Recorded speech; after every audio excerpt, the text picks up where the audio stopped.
Hutan tidak pernah meminta untuk dimiliki.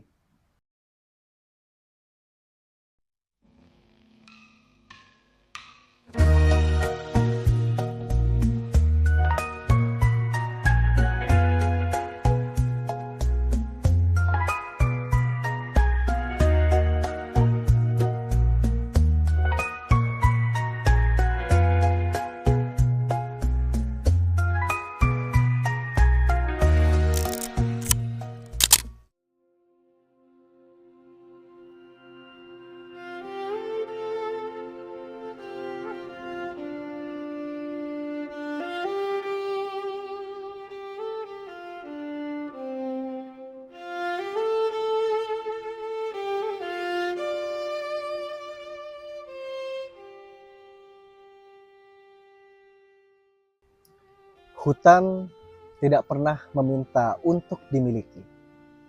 Ia tumbuh tanpa sertifikat, bernapas tanpa izin. Tidak ada satupun pohon di sini yang lahir untuk menjadi properti manusia. Ya, aku berdiri di sini di tengah kesunyian bukan sebagai pemilik, tapi sebagai tamu.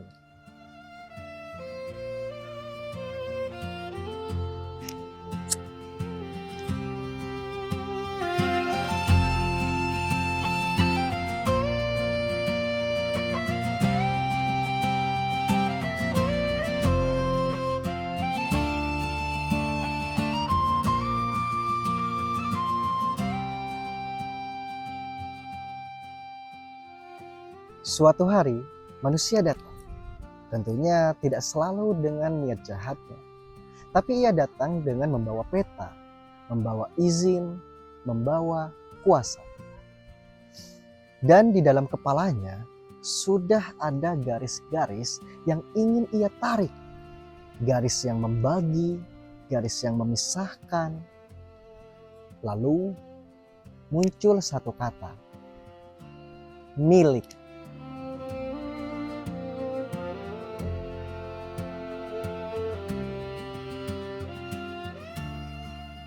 Ketika sesuatu diberi nama milik, maka yang lainnya otomatis menjadi bukan.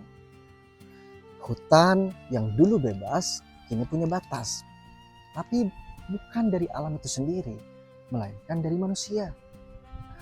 Ia dilegalitaskan, dipetakan, dicatat atas nama seseorang. Seakan-akan yang hidup bisa sepenuhnya dikuasai oleh kertas. Padahal hukum itu kan dibuat oleh manusia, bukan oleh hutan, bukan oleh burung, pohon, atau bahkan tanah.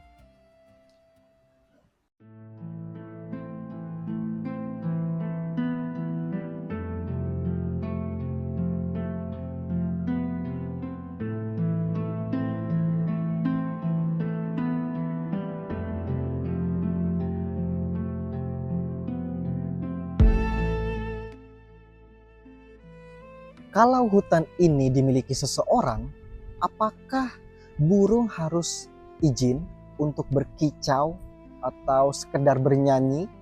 Apakah akar pohon harus lapor sebelum tumbuh?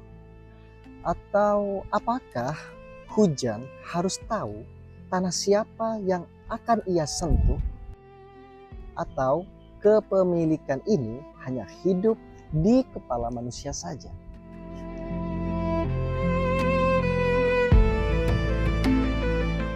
Ada hutan yang luas, sangat luas, tapi hanya dimiliki oleh segelintir orang. Mereka tidak tinggal di sini, tidak mendengar suara malamnya, tidak mencium bau tanah basahnya, tapi mereka tercatat rapi di atas kertas kepemilikan. Nah, ketika semuanya sudah bertanda milik, maka makhluk hidup lainnya, termasuk manusia, disebut penyusup.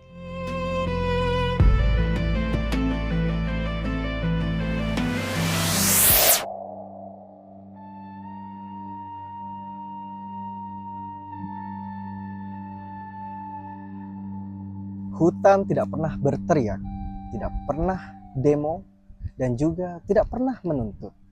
Tapi bukan berarti ia setuju. Hanya saja karena ia tidak punya pengacara, tidak punya suara di ruang rapat, dan juga tidak punya tanda tangan tentunya. Alam kalah bukan karena lemah, tapi karena terlalu lama bersabar.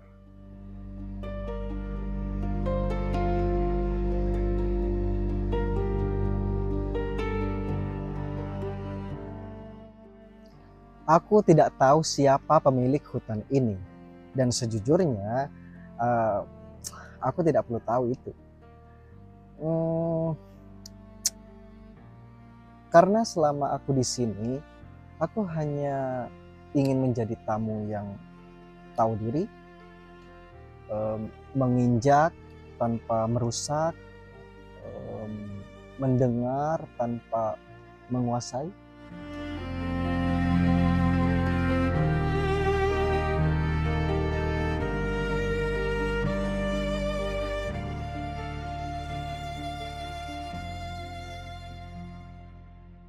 Mungkin yang salah bukan hukumnya, tapi keyakinan manusia itu sendiri yang beranggapan bahwa segala sesuatu yang bisa dikuasai pastinya bisa dimiliki, dan hutan itu bisa hidup sendiri dengan atau tanpa nama pemilik. Dan yang belum pasti tentunya manusia. Apakah ia masih pantas menyebut dirinya bagian dari alam atau penguasa sementara yang lupa diri?